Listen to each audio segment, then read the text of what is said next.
Welcome to Brahmanbaria Post. Tonight, we bring you the latest updates from our city and beyond. ব্রাহ্মণবাড়িয়ার সরাইলে গোষ্ঠী সংঘর্ষ, নিহত এক। Sarail, Brahmanbaria. Report Ruman খান। ব্রাহ্মণবাড়িয়ার সরাইল উপজেলার শাহজাদাপুর ইউনিয়নের দেওড়া গ্রামে জমি সংক্রান্ত বিরোধের জেরে দুই গোষ্ঠীর মধ্যে রক্তক্ষয়ী সংঘর্ষে আফরোজ আলী, বয়স ৭০-এর কাছাকাছি, নামে এক বৃদ্ধ নিহত হয়েছেন।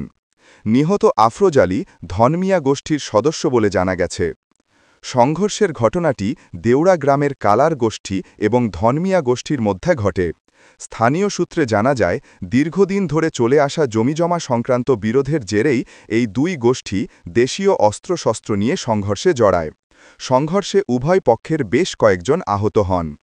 গুরুতর আহত অবস্থায় ধনমিয়া গোষ্ঠীর আফরোজ আলীকে উদ্ধার করে সরাইল উপজেলা স্বাস্থ্য কমপ্লেক্সে নিয়ে যাওয়া হয়। সেখানে কর্তব্যরত চিকিৎসক তাকে মৃত ঘোষণা করেন। সরাইল উপজেলা স্বাস্থ্য কমপ্লেক্সের কর্তব্যরত চিকিৎসক ডাক্তার সালোয়াত পারভিন আফরোজ আলীর নিহতের খবরটি নিশ্চিত করেন। সংঘর্ষের পর এলাকায় উত্তেজনা বিরাজ করছে। পরিস্থিতি নিয়ন্ত্রণে আনতে পুলিশ ঘটনাস্থলে পৌঁছেছে এবং অতিরিক্ত পুলিশ মোতায়েন করা হয়েছে।